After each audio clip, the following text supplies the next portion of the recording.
Ini kitab Fathul Mu'in, muka surat 251.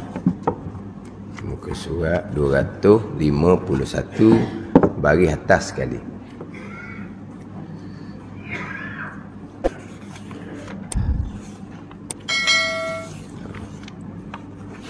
Qala al-muallifu rahimahullahu ta'ala wa nafa'ana bi'ulumihi amin. Wa qismus tsani ma tusannu fihi al-jama'ah.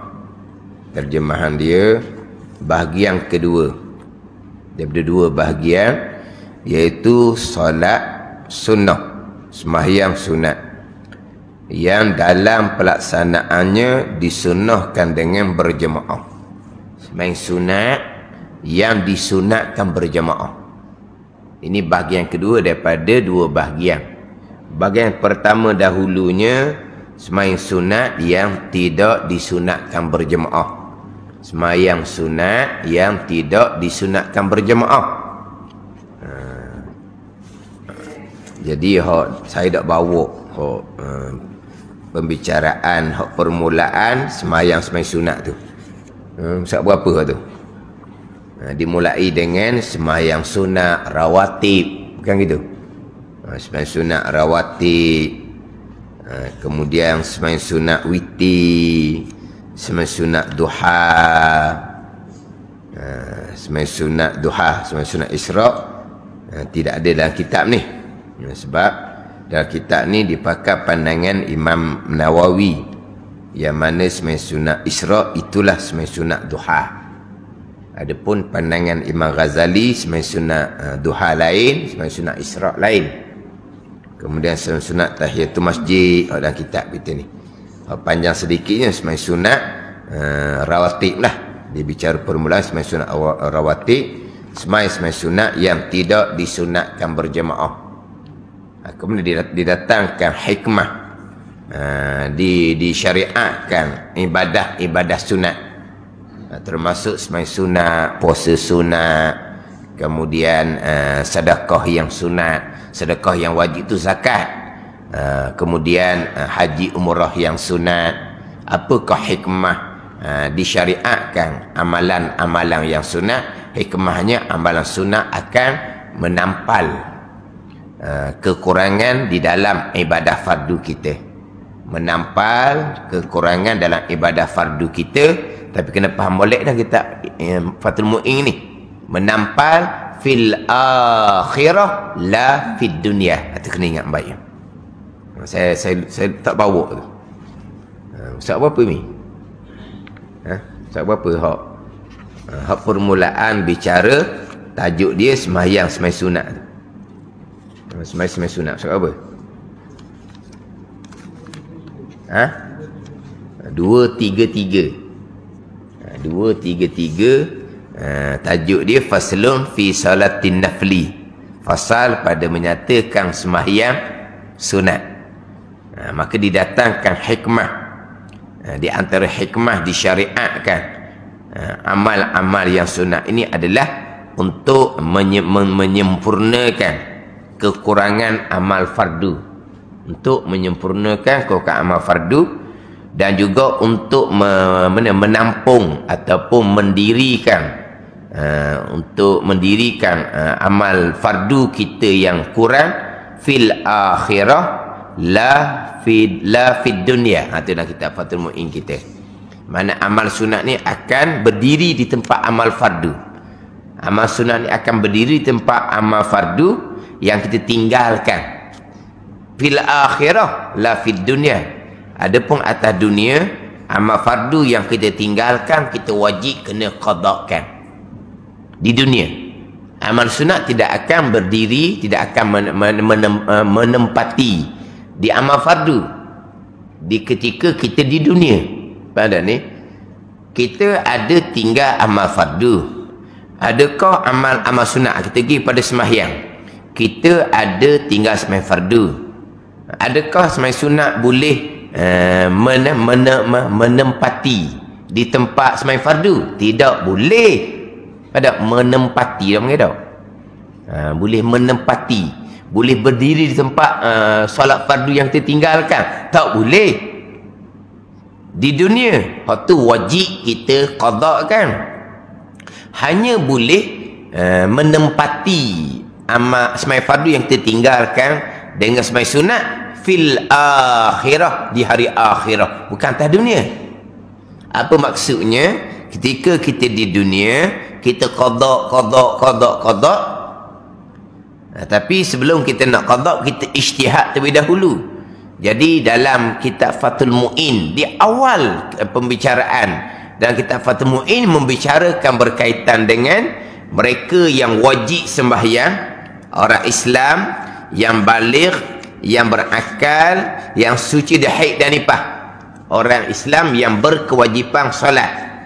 Kemudian orang yang berkewajipan solat tadi ni, tiba-tiba dia meninggalkan kewajipan solat. Dia meninggalkan kewajipan solat. Dia cukup syarat wajib. Tiba-tiba mereka meninggalkan kewajipan solat. Maka hukumnya bunuh. Bidar bi unuki. Dengan pancung leher. Dari awal kitab Fathul Mu'in. Bunuh ni haddan. Bukan riddatan. Bunuh kerana hukum hudud. Adapun mazhab Hambali, orang tinggal semayang bunuh, tapi riddatan kerana murtad. Sebab mazhab Hambali, orang yang meninggalkan sembahyang sengaja, maka kafir lah dia. Kerana zahir hadis Nabi SAW, man tarakas salata muta'ammidan faqad kafara jihara. Sesiapa yang meninggalkan semayang hal kadang sengaja, maka kafir terang-terang dah dia ni.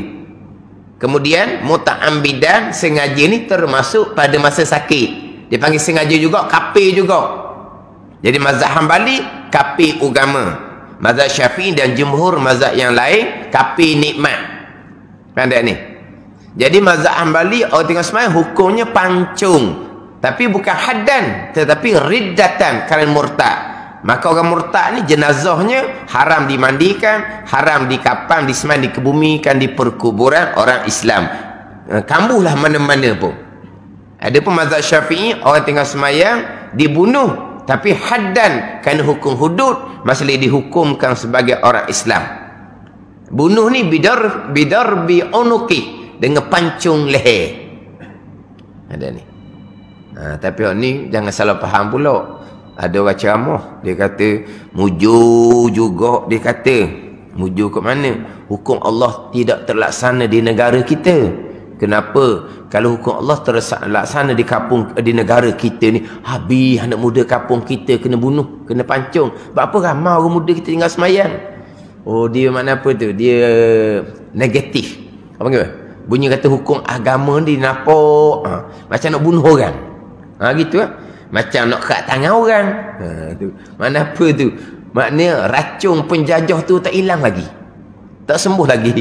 Racun penjajah meracuni ni pemahaman orang Islam, jadi fobia dengan hukum agama Allah Subhanahu wa taala. Dia tu agama Islam. Tapi hukum agama sendiri dia fobia. Kalau kafir fobia takut pada hukum agama Allah, dia kafir betul, sedang molek barunya. Ni orang Islam. Jadi dia faham hukum agama Allah ni nak bunuh orang aja. Dia temujur juga negara kita tidak melaksanakan hukum Islam. Kalau laksana hukum Islam, habis anak muda kampung kita kena bunuh. Dia ingat pada hukum Islam duduk tunggu tu. Maghrib Isyak ni, tunggu tu. Ni ada sepuk wakaf, anak muda tak semayang. Tunggu masuk Isyak je kepung, lepas tu pacung. Dia ingat gitu kali. Dah, takkan nak pancung ni Allah, syarat dia banyak. Kesalahan terdahulu tak boleh pacung. Dia tak semayang, kerajaan pun ambil tindakan. Boleh tak nak bunuh hak tak semayang, hak sebelum? Tak boleh. Hak sekarang ni. Masuk waktu zuhur dah ni, semayang. Ni dalam tahanan dah ni, semayang. Degil dia, tak semayang juga. Masuk asar dah, tak boleh pacung lagi. Sebab walaupun waktu zuhur habis dah, tapi waktu asar tu dikira waktu zuhur juga. Sebab terkadang kita boleh semai zuhur pukul 5 petang, tunai ketika jamak takhir. Tak boleh bunuh lagi. Habis waktu asar dia tak qada juga zuhur, masuk maghrib. Baru ke bunuh. Dan siapa yang tak semayang? Dia pun semayang lah sekali. Lepas tu lepas tu follow dia. Tak payah follow pun. Kena buat kamera belakang. Semayang ke tidak? Dah. Maknanya tak ada yang akan kena hukum bunuh. Maknanya bukan kata maklumat sebelum tu dak semayang. Maka mana hak dak semayang kampung takat belaka? Hukum bunuh? Tidak. Tinggal semayang terdahulu tidak boleh dihukum. Hak sekarang. Masuk waktu dah sekarang ni. Zuhur masuk waktu dah. Kerajaan pun ni tak tahan. Semayang. Habis waktu sudah semayang juga. Masuk asar. Qada zuhur. Masuk maghrib tak qada juga. Barulah bunuh. Siapa tak semayang? Mereka semayang. Lepas semayang tepat Lepas tu ikut dia. Tak dah. Maknanya siapa yang akan kena bunuh? Tak ada. Dia faham kok. Hok duk wakah tu. Maghrib sampai isyak duduk balik-balik itu okey kepuk takak pun lori poli atau di tempat pacung ni ingat gitu tu macam mana masjid tu muju kok kerajaan tak laksana hukum Allah ke tidak habis orang muda kampung kita kena hukum pacung Allah kata negatif sungguhlah pahaman dia. Kemudian hak berkaitan dengan hukum pacung orang tengah semai ni bukan sepakat ulama. Bila tidak sepakat ulama, kerajaan terkadang tidak melaksanakan hukum ni sebab bukan sepakat ulama. Ada yang mengatakan pukul sahaja. Pukul dengan batang besi sahaja. Bukan hukum bunuh, bukan hukum pancung. Jadi bukan sepakat ulama ni biasa kerajaan tidak akan laksanakan hukum ni. Kalau betul lah ada hukum ni sekalipun akan pancung, tapi syaratnya cukup ketat, memang tak akan kena lah. Tak akan kena pancungnya. Nak ceritanya beratnya tinggal semayang hukum pancung. Orang berzina belum berkahwin sebab satu watang je. Orang minum arak hanya sebab sahaja. Orang mencuri potong tangan sahaja. Orang tinggal semayang hukum pancung. Kemudian diperdatanglah macam mana pula orang yang tinggal semayang dia wajib kena qada. Betul panjang bicara kitab Fathul Mu'in kita ni. Hak berkaitan dengan wajib qada semayang hal keadaan bersegera dalam kitab ni. Jadi maknanya qada semayang ijtihad molek, buat anggaran molek, qada pada kiraannya sudah cukup, berhenti. Nak qada lagi cukup, berhenti. Kat tu saja. Nanti sampai di mahsyar suratan amalan sehelai-sehelai akan dibentang di mahsyar, takut ada yang terkurang. Maka di akhirah semayang sunat ni yang akan menempati di tempat semayang fardu yang kita tinggal, yang kita qada tak cukup bilangan. Tapi pada kiraan kita masa kita qada atas dunia tu bilangan sudah cukup. Tapi sampai di mahsyar tak cukup. Maka di akhirah ni lah kedudukan ini hikmah disyariatkan ibadah sunat ni, semayang sunat ni akan menempati. Ni apa? Dia panggil menempati ya tau. Pada ni. Dia akan berdiri di tempat semayang fardu yang ditinggalkan ketika di dunia tu. Barulah boleh menempati. Bila ni? Di hari akhirah atas dunia dia wajib kena qada. Tapi dia qada dah atas dunia. Kiraannya cukup dah. Tiba-tiba terkurang. Di akhirah ni lah barulah ibadah sunat, semayang sunat ni menempati tempat semayang fardu yang ditinggalkan, qadanya tidak mencukupi. Jadi semayang sunat nak menempati semayang fardu ni sama banyak ke? Nak sama banyak macam mana tu semayang sunat? Untuk ditempati tu semayang fardu. Lepas tu macam mana tu? Banyak mana? 70 rakaat sembahyang sunat barulah boleh menempati 1 rakaat sembahyang fardu yang qadanya tidak cukup. 70 rakaat sembahyang sunat baru boleh menempati 1 rakaat sembahyang fardu yang qadanya tak cukup. Mana kalau subuh gak kena 140 rakaat sembahyang sunat. Kalau zuhur gak kena 280 sembahyang sunat. Sebab tu kalau kita qada semayang, qada dah, ataupun kita ingat-ingat kitanya tak tinggal semayang, tak ada qada, Tapi daripada muda-muda tu, lepas balik tu, nanti kan ada kan? Ingat tak ingat? Tak ada qada. Kalau sebenarnya ada, bimbang, perbanyakkan sembahyang sunat. Gitu kan? Kalau kita bimbang, memanglah dalam ingatan kita tak ada tinggal sembahyang. Mak ayah kita pegang kita hal sembahyang, dia budak lagi dah. Memang kita ingat-ingat tak tinggal sembahyang. Tapi bimbang kita takut, adalah masa muda-muda balik dah. Ada malas sembahyang contohnya. Takut ada. Lebih-lebih lagi lah kita kena perbanyakkan sembahyang sunat. Nak qada tak ada, sebab dalam ingatan kita tak ada kita tinggal sembahyang. Kita nak qada haram serta tidak sah. Ada ni. Jangan nak qada ikut suka kita, tak boleh.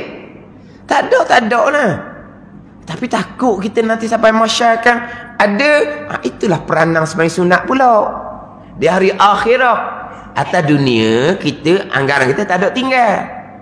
Tapi dah sembahyang sunat kita ni, peranannya, kalau sembahyang fardu kita tu lekat, maka sembahyang sunat ni adalah ganjaran lebih kepada kita.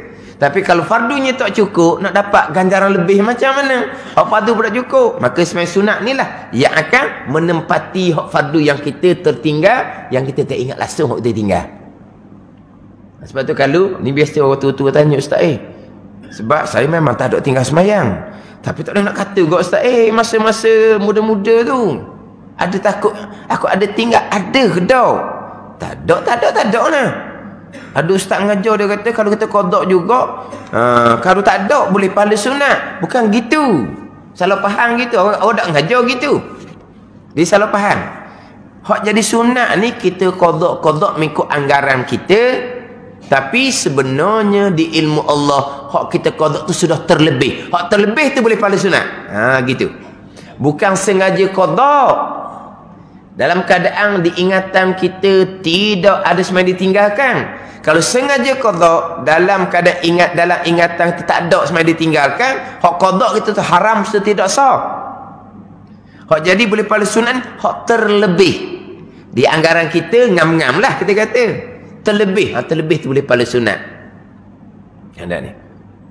Jadi mana ni biasa orang tua tanya, dia memang tak tinggal sembahyang. Sebab tadilah dia kata orang tua dia memang bak sembahyang ni pegang dia budak. Tapi dia bimbang lah. Bimbang kan dia juga kan tak bangun subuh ke, malah nak bangun subuh ke. Kalau bimbang, lagilah kata memang dah sentiasa buat sembahyang sunat. Kena banyak lagi. Sebab apa? Sebab kalau kata subuh ada yang ditinggalkan 140 rakaat sunat baru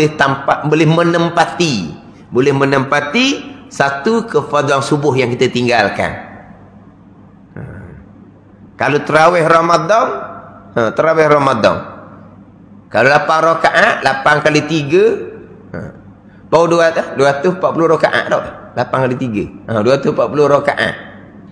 Baru boleh menempati satu zuhur barunya dah. Tapi kalau 20 rakaat kali 30 malam, 600. 600 tu berapa fardu yang boleh ditampalkan? Jadi maknanya kalau kita ada kebimbangan, ada sembahyang fardu kita yang ditinggalkan, diingatan kita tak ada, maka perbanyakkan sembahyang sunat. Hikmah dia akan menempati. Ada pun kerana jahil hukum haid dan nifas, kering haid kering nifas tak sembahyang, hak tu terang-terang tinggal sembahyang tu. Hak tu kena qada lah hak tunya. Tapi waktu qada mudah je. Sebab umur berapa datang darah haid? Umur berapa putus darah haid? Berapa puluh tahun haidnya? Ada ni? Berapa puluh tahun haid? 40 ke? 45 ke? Kalau letaklah 40. Tu kena kimolek lah. Kalau letak 40 kena kali 12 bulan. Sebab tiap-tiap bulan dia datang. 40 tahun kali 12. 40 kali 12 berapa? 480 gitu. 480 bulan.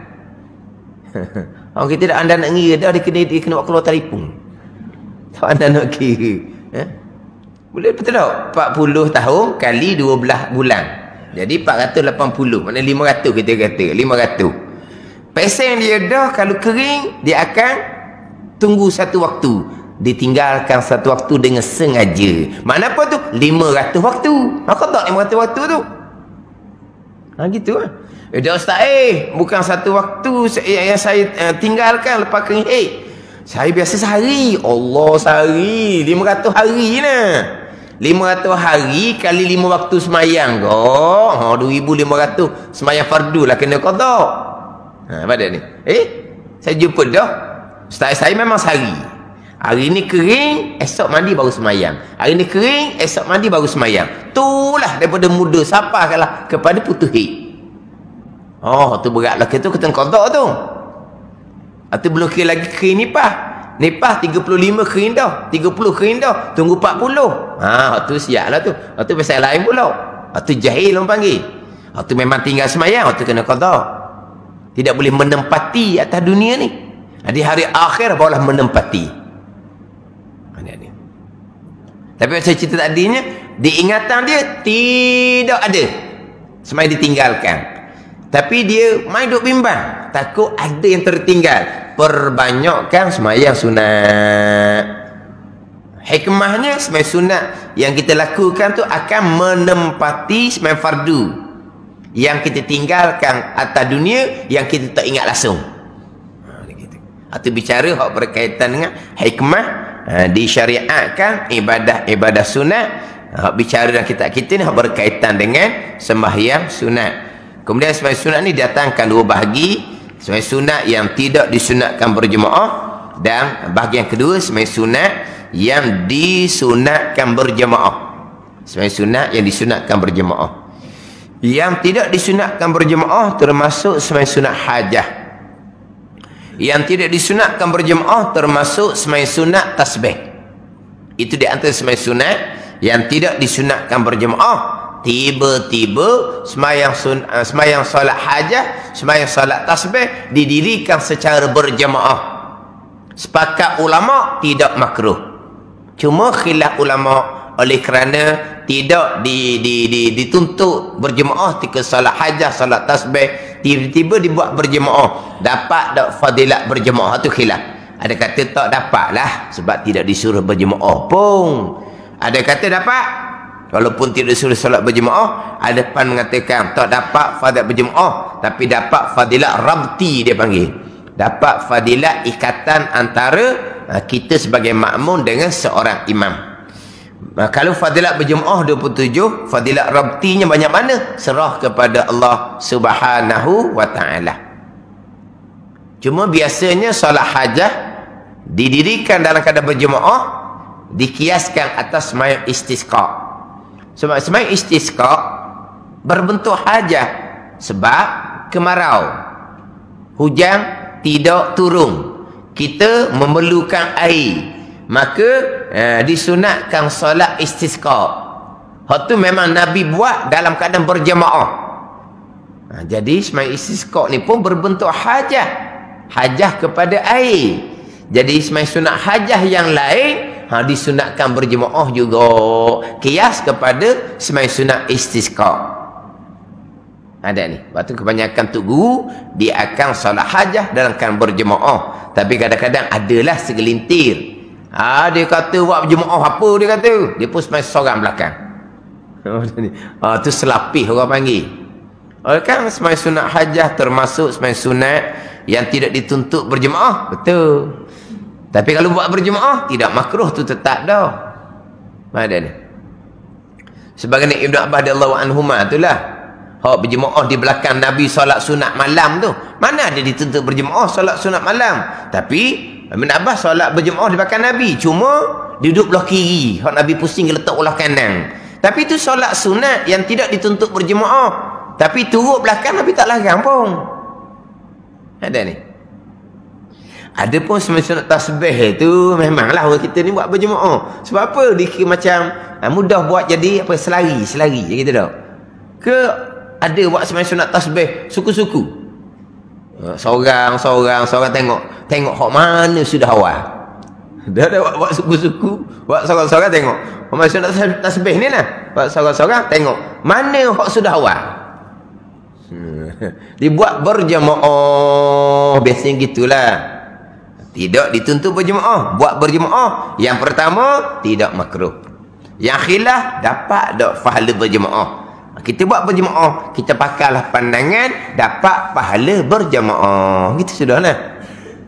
Tapi hukum asalnya memang sembahyang sunat tasbih di antara sembahyang sunat yang tidak dituntut berjemaah. Sekarang ni baru bicara bahagian kedua, sembahyang sunat yang disunatkan berjemaah. Sembahyang 2 hari raya, sembahyang 2 gerhana, sembahyang minta hujan, sembahyang tarawih, sembahyang witir di bulan Ramadan. Ni ya. Sembahyang 2 hari raya, sembahyang 2 gerhana, sembahyang minta hujan dan sembahyang tarawih dan sembahyang witir di bulan Ramadan. Ini sembahyang sunat yang disunatkan berjemaah. Wa huwa salatul aidaini, ay Aidil Akbar wal Asghar, baina tulu'i syamsi wa zawaliha. Pertama, solat Aidain, iaitu solat Aidil Fitri dan Aidil Adha. Mana dia terjemah gitu? Dalam hak Arab tu Aidil Akbar. Bukan Aidil Fitri, bukan terjemah pula. Iaitu solat Aidil Fitri. Itu Aidil Asrar. Dan Aidil Adha itu Aidil Akbar. Jadi terjemahan itu lari tu. Terjemahan tu lari. Sekarang ni dalam Arab tu wahwa, dan ia bahagian yang kedua yang disunatkan berjemaah, salatul aidain, solat 2 hari raya. Mana Aidil Akbar wal Asrar, iaitu solat raya akbar, raya haji, dan solat raya asrar, raya puasa. Idul Akbar raya besar, Idul Asrar raya kecil. Idul Akbar ni raya haji, cuma kitanya raya hak besarnya raya puasa lah. Raya haji tu kecil jadi dah. Sebab raya puasa ni yang pertama lapar sebulan, yang pertama lapar sebulan, yang kedua pula lama dah tak raya. 10 bulan dah tak raya selepas raya terakhir raya haji. Bukan 10 bulan, 2 tahun dah tak raya. 2 tahun tak raya. PKP tu lah, 2 tahun dah tak raya. Boleh raya baru ni. Allah, raya sebulan. Bila raya sebulan dah, bid'ah pula dah. Dah raya sebulan. Hak raya 6 tu bid'ah dah. Raya 6 tu kan bid'ah. Pergi tambah raya. Raya sebulan pula bid'ah. Sebab Nabi raya tu sehari je. Raya sehari je. Tak ada raya sebulan, tak ada raya 6, tak ada. Kan ada raya 6. Puasa 6 hari sampai hari yang ke-7. Lepas tu kita pun takbir raya. Kita pun sembahyang sunat hari raya. Ada? Tak ada. Cuma dah puasa dah 6 hari, tak boleh makan lagi, cukup dah 6 harinya.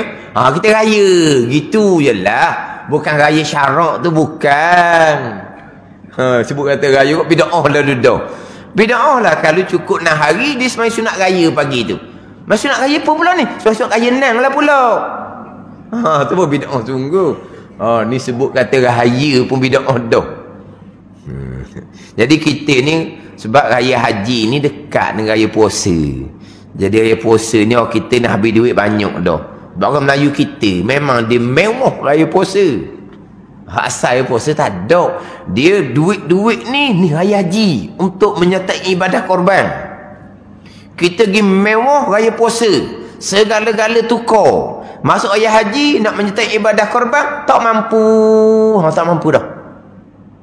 Dah sebab apa? Duit habis banyak dah ketika raya puasa. Raya puasa ni rekah-rekah je. Ada ni. Dah hari-hari kedua tu puasa senang dah. Rekah-rekah je. Tapi orang Melayu kita ni hak tu lah hak nombor 1. Kita daripada budak gitu dah dah. Raya puasa, raya haji tak ada berasa apa pun kita ni.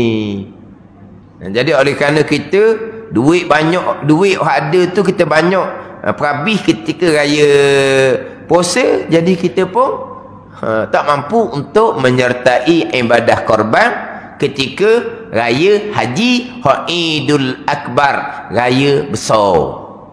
Jadi tak besar mana dah kitanya. Raya haji ni 4 hari diharamkan puasa.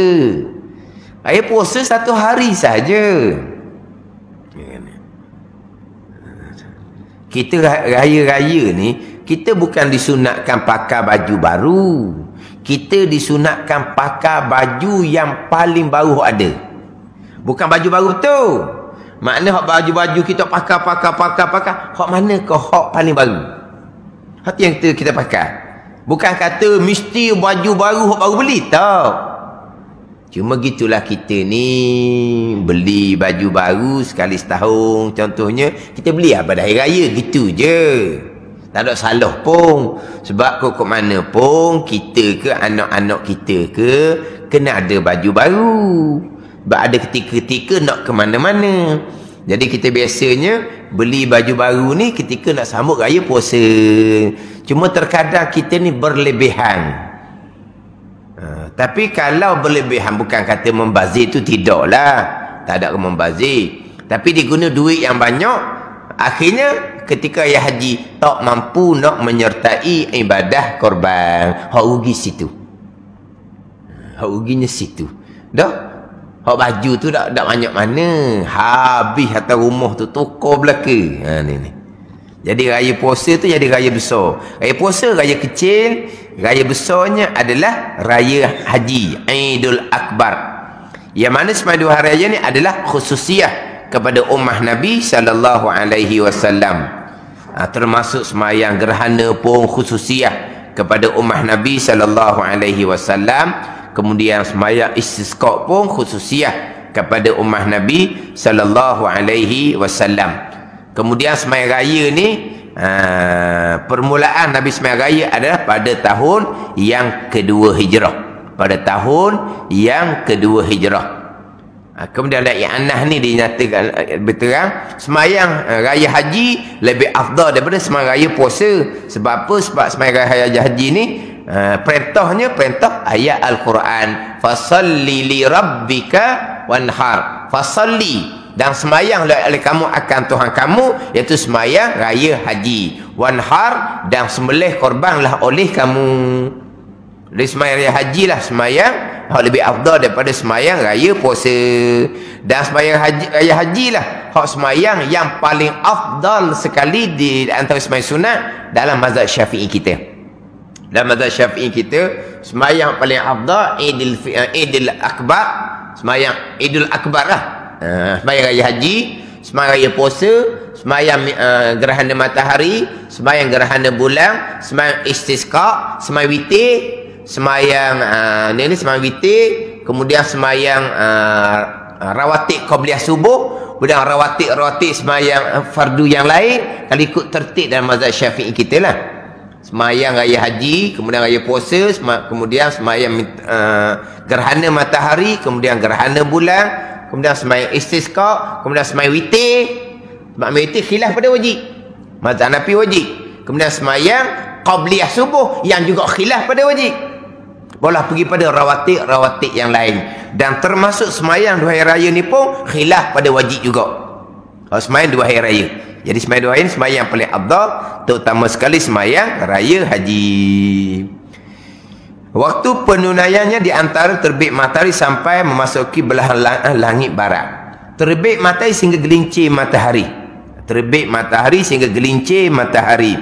Tapi pandangan muktamadnya, terbit matahari sehinggalah segala barulah masuk waktu bagi sembahyang sunat raya haji dan sembahyang sunat raya puasa.